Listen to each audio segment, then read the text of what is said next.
it may be shitty right now, but if I continue on this course, my life could get better.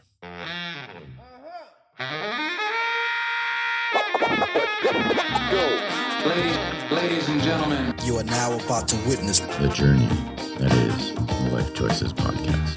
Yeah! Thank you very much for the ice cream. I've actually been craving chocolate ice cream for the past couple days. That's why I love how the universe always works out for me. It's always on my side usually. And when it's not, I still believe it is because it works out in the long run. My man. What's up? How you been? Good. Yeah. Life's still treating you on the better days. Yeah, man. What's new? How's the little one? Big. Huh? Real big. 8.5 months already. Yeah. Oh, shit. I know. It was a summer. I didn't even have the baby when we first met. When we first met, no. And then the last time we recorded, I think, was August. Yeah, he was like 3 months old. Yeah. Yep. So now 8.5 months old. And when this airs, it'll probably be more like maybe like 9.5 months. Damn. That's crazy, eh? It goes fast, dude. yeah? He's so big. He is the man, dude. Yeah, and you're loving it? Love it. I love it. Every man that sits in that chair, and I say this time and time again when they talk about when I bring up the conversation of their kids or whatever, they're it's just a big smile on their face. Yeah. It's crazy. Life-changing, yeah? 100%. So, in our lives, we have come across many roads, many junctions, many bridges. What would you say failure has taught you the most? To definitely appreciate the life that I now have. Okay. In my prayers and my day-to-day, it's always to remain humble, but remain grateful. Because I remember what it was like to have absolutely nothing, to not have hope. But it's also taught me that it's a place that you can go back to. Not live in, but remember. Well, there's this saying that the saying is that if we fail to remember, we are doomed to repeat. Okay. And I just refuse to forget where I came from. Right. But you don't live in the past. No. Which I think would bring you back to being that person. Yeah, I don't regret the past. Right. It's done. The essence of why I am where I'm at today. Right. And so with all, because those who have watched your episode, and if you haven't, go back and watch this episode so you know the backstory here, to think of how far down the shithole you put your own life in, and to think how many times you failed and you kept going down that path to bring you all the way, like completely night and day different, to the point where you own multiple companies. You now have an 8.5-month-old boy that you're so happy about, and life is very good. What or how many different failures do you think you had that created this magnificent human being that's here now? Daily. I fall short every day somehow, some way.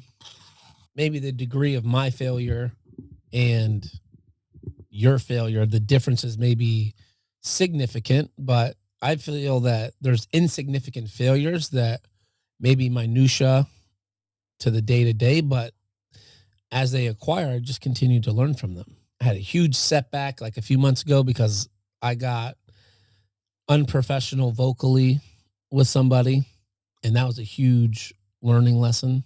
I just don't like my intelligence insulted. Fair enough. But at the same time, you're saying you can admit that you had a failure because your reaction to the situation wasn't the way professionally it should have been handled. 100%. Which I forget who it is that says there's no wrong in failure, because you can't learn from always being successful. You can only learn from your failures. Correct. Do you find it difficult, or is it the moment happens so quickly that you're not aware of how you react? I'm pretty aware when it happens. In my bit, I'm in the construction type of industry, so I just feel like there's a lot of people that work like paycheck to paycheck, I'll call it. Maybe it's an ego thing. I don't really know, but I don't like someone insulting my intelligence or my integrity. And when because I take it personal because I'm not that. So I'll defend it. But when I defend, I really defend. And I get vocal and You lose it a bit. I'm very assertive. It comes off very aggressive, but it's not. It's just like, this is the reality. This is the line I draw in my own 100%. life. I don't take that kind of shit. Yeah, I mean, it happened like a couple of days ago. A client said, you said this, we talked on the phone, you promised this. I'd never spoken to her. She spoke to another business partner of mine. But in that meeting that they had, the client was trying to tell my business partner that they spoke to me multiple times. And I'm going to defend that. Yes. You're lying. I can parallel that because of a situation that recently happened in my life where I'm not a fan of when people think I'm stupid. Oh, Not a fan of I it relate, at all. buddy. And my flip side to that is I understand how people normally assume the other person would react if they found out X. But if I or you have a proven track record of being the type of person, wouldn't we be allowed the benefit of the doubt that if you told us the truth or came to us directly, that the result would be an understanding individual? Which it seems vague, but what happened was something was needed that went around my back to get something else, putting a person in a situation where they had to lie to me. And then obviously I find out because just the way life happens. Yeah. And then now I know the truth, but then still the parties involved are still straight up lying to me. And it's like, no. Now I did not react in any bad way. Kudos. I could have. Yeah. I literally could have like, blah, blah, blah, blah, blah. But I was like, you know what? That's them. That's on them. I'm fine with it because again, whatever's meant for me is meant for me. And I don't get mad at any current situation when it's happening. But I could have lost my shit. And I'm glad I didn't because it allows me to save face with myself. And that's what's more important to me is how I look to me after the fact of a situation where you're saying, you could have acted in a more appropriate way business-wise. Yeah. Which now you've learned from that situation. Hopefully. Yeah. The only time I learned to hang up. Okay. Like today I hung up on, I said my piece. It's never, I don't think they're going to outsmart me. So I just hang up. That's what I did to the other client the other day too. I hung up because I knew me. I was going to react a certain way. Called my business partner. You handle it. And he did. And everything was fine. Well, yeah. More or less. It was better than me being the way that I am. Still have the client. Well, yeah. But they're just chronic liars. There's nothing I can do about that. Right. Well, it's better than me telling them to fuck off. Yeah. Yeah. Because I will do that. Yeah. That's the unfortunate thing. And what I'm, not that I didn't know this before, but what I'm realizing more and more as, especially in the work environment for me, what I'm realizing more and more is that human beings, I don't want to say are stupid, but they're mean. Yeah. And most people don't put themselves in other people's shoes when discussing things or when trying to find out information. Most people are selfishly about themselves. And then I'm fine with being selfishly positive, which is like, doing things to make sure you're happy, make sure you're healthy. But when you're purposely doing something like lying to someone just to save your own ass, that I don't understand. It affects, I allow it. It's my choice. I allow it to affect me too much because I live right now a lifestyle where I'm trying very hard every day to not lie to myself and also to anybody else. And what I mean by that is we all embellish on our stories, right? Like, hey, last weekend, me and the boys, we went out on the boat and I had 45 beers, man. We got lit. Yeah. No, went out on the boat last week with my boys. I had 2 beers and I got lit. Yeah. You know what I'm saying? So that's kind of what I've turned my life into now because authenticity. yes, I realize that I'm not gaining anything by even using the white lies that, you're told, it's okay when you're a kid to have a little white lie. I try not to do that at all because I don't want to be in those situations anymore. Mhm. That's just how I'm living my life now. I respect it. Jordan Peterson has The psychologist. a really good video online. When dealing with your friends, right, this idea of being a good friend is a bit misconstrued. Being a good friend is not about, kissing everyone's ass all the time and telling them, oh yeah, you're so great, and oh yeah, that's so smart. No, sometimes you got to be a dick. Correct. And really tell them, hey, listen, and maybe not in front of everybody, but like pull them aside and be like, yo, dude, come on, man, that's not how it went down. Like real friends. Yeah, like I rather have those conversations one-on-one with each and every one of my friends where I can be as honest as I want to be with them, regardless of what might happen. Have you ever been in a situation where like you might lose a friend if you tell them exactly how it is? Of course. Yeah. Or I think that's what Jordan Peterson says. We think we are. Okay. That's what I liked about it, is that we think that if we're honest and authentic with that person, that we could lose it. Well, if that's the case, then maybe you're supposed to lose it anyway. Agreed. You know what I mean? Like if I tell you something, if I become vulnerable with you to just tell you, to be transparent with like, hey, what you're doing is not really cool. You shouldn't hit your wife or cheat on your wife. And you're no longer my friend because we want to better each other, then maybe you weren't meant to be my friend. Yeah. Or learning not to get mad at a friend if they're saying something that's truthful. It's learning how to control your reaction to your emotions, because I had two different friends, almost 20 years ago. So when I was about 30 years old, I was not this person. Obviously, you were not this person 20 years ago. And I was a negative individual. I fucking, everything was happening. Oh, poor me, that kind of bullshit. And two friends, one of them, I always say this story, is like, it was almost like I was a dog and he smacked me on the nose in front of people. It stunned me so much that like I didn't even know how to respond. But he literally like just had enough of it. He had enough of my negativity and my complaining and my bullshit. And we were in a restaurant. It was him, his girlfriend, and me. And he just put me in my place. And instead of getting mad, I was also in such shock that it happened that I just kind of kept my mouth shut. But I absorbed it. And I let it sink in over a couple of days, and I took accountability and realized, okay, wait a second. That is me. That's literally how I am all the time. What can I do to fucking change that? Like, I don't want to be someone that has that reaction from a friend. It was probably one of the best things someone had ever said to me, because I started to change in that time. I started to change who I was or who I've become. Being that you are drastically different than you once were, what's the most difficult part of making change stick? It's deep. The most difficult part of making change stick. Yeah, I mean, I don't know if it's difficult to make the change stick. I think if we talk about today, like, it's not difficult.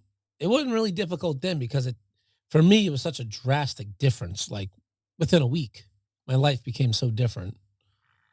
Taking care of myself, eating, bathing, like it was like, all right, like I would rather do this than be homeless.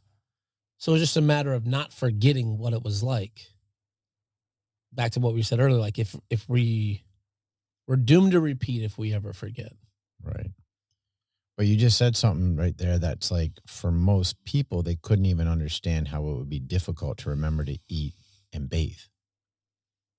You know what I'm saying? Yeah. Like most people who have not, fortunately had to live on the streets or had an addiction where they, messed up their lives, to think about reminding yourself to eat and to bathe as being something so simple now. Like you say, today, it's not hard because you just wake up like you would normally, shower, see your kid, go to work, do normal things. But there was a time where that wasn't easy for you at all. Like it was so far from your thought process. It's so crazy to think that. There had to have been something in 12 years ago that made it to the point where it became so normal to just function?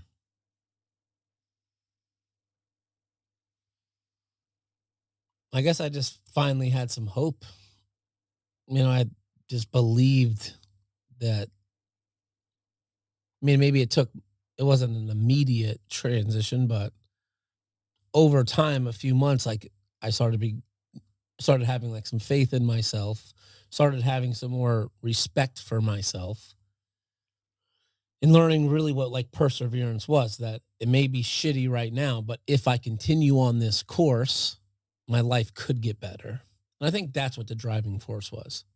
Like when I first got sober, I was in like a shitty halfway house, like shitty job, but I was like, well, that's now. Still better than the alternative, but like this can't be forever. But if I just do the next right thing over a long period of time, that was the thing. I would do the next right thing for like a week and expect my life to just become so dramatically different. And I was still the same human. I still felt like shit, thought everyone was a piece of shit, thought the world hated me. Nothing was really changing, but I never persevered. I had to do the next right thing over a long period of time, a year, 2 years, 3 years. And then I started like, damn, like I couldn't see myself going back the other way because of how great life is now. Things started working out because you made the decision for the longevity work, basically, right? Yeah. You Like saw like even now, like if a normal person was watching when I had a year sober, like, well, I don't want that fucking guy's life. Like that sucks. But to me, what sucked was like a million times upgrade than what it was a year prior. right. So someone who had never had an addiction, never lived on the street, Yeah.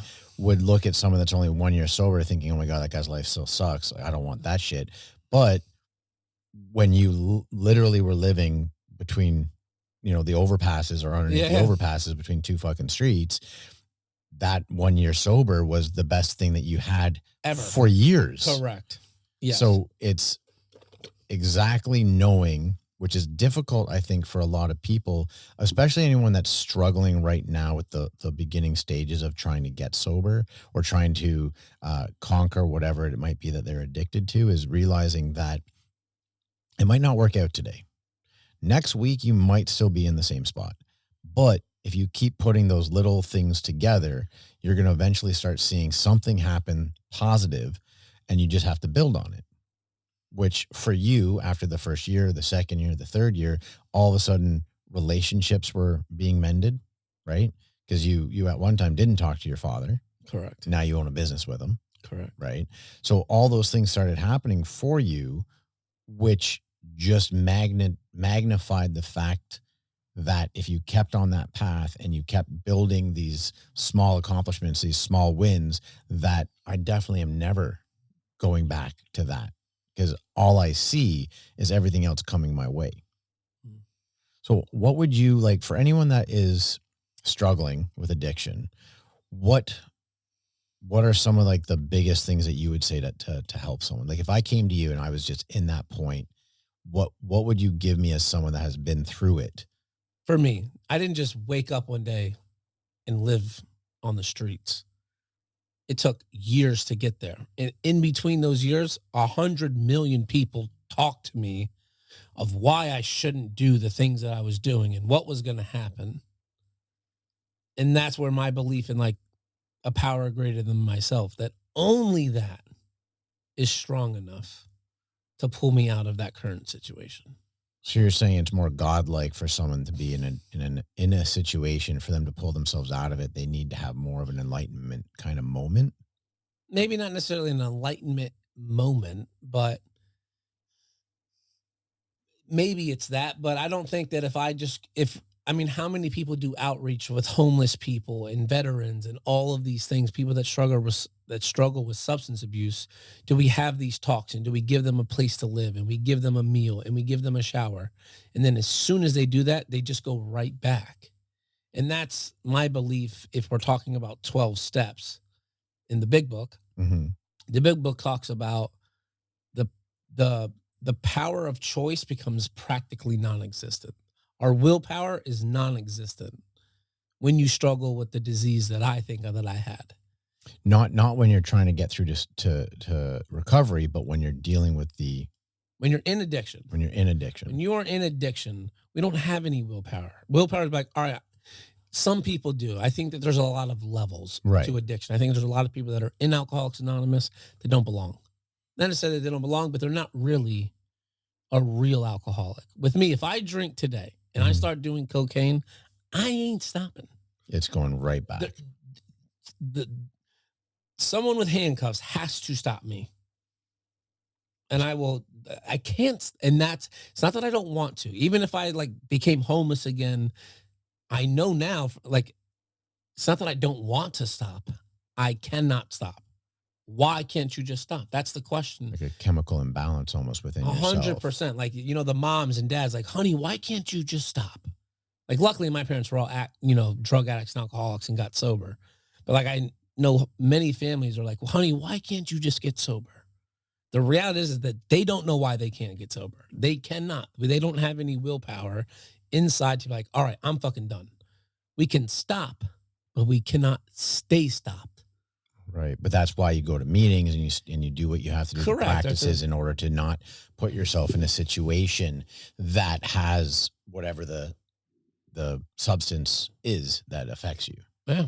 You do believe that programs like outreach and stuff like that are good because they help people who are in recovery, but you're a strong believer that, which I can kind of get behind, is if the person doesn't want to help themselves, they're not going to listen to somebody else.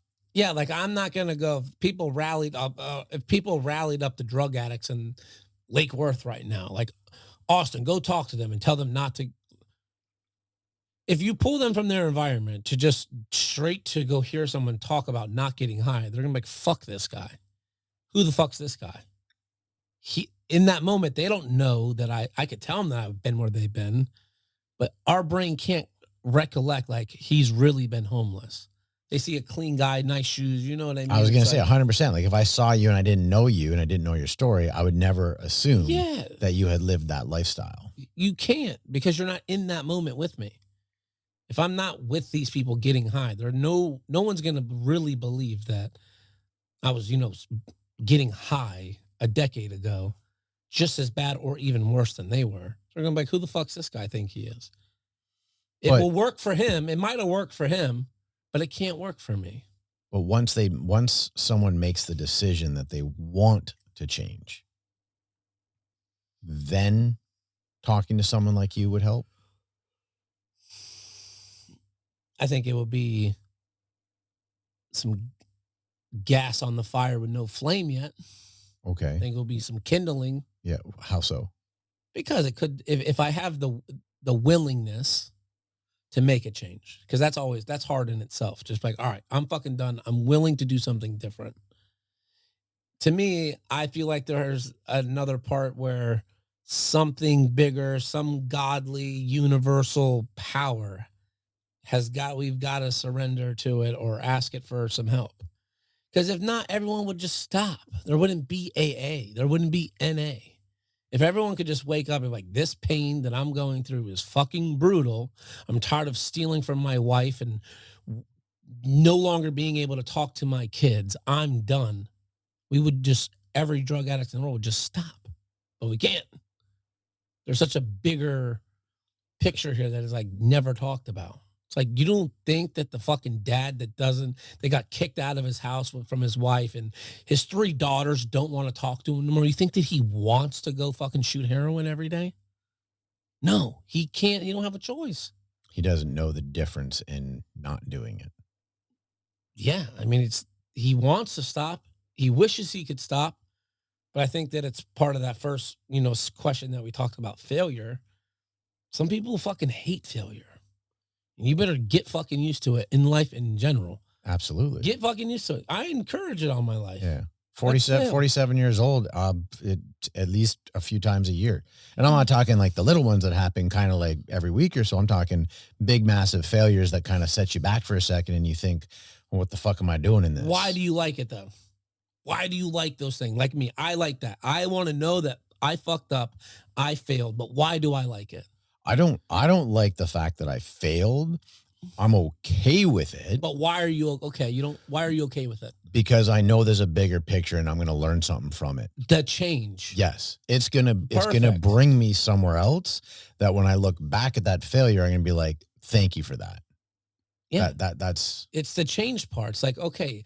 And that's the same thing with the drug addict. mm-hmm. Well, it's interesting that you're bringing this point of view up, because it's not something that anyone actually has talked about in that chair. And I've had a lot of people that are in NA and AA that have completely opposite, theory on it, which is kind of refreshing, is kind of a more of an honest approach to it, which is there could be a chemical problem within the individual that prevents them from understanding that they can't stop.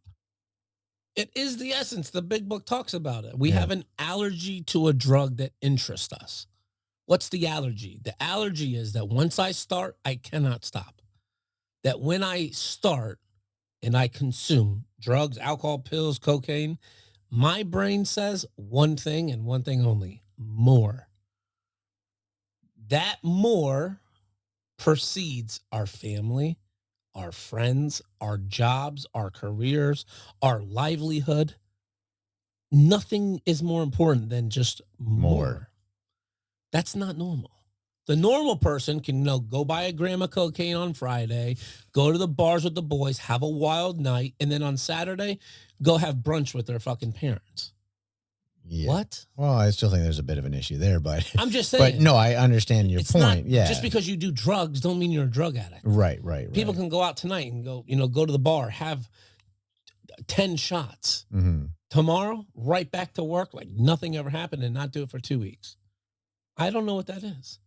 I'm going to go have 10 drinks, and I'm going to go buy a gram, and then another gram, and now I'm out of money, and I'm going to fucking rob you, and I'm going to rob the dope boy, and then I'm going to go to prison.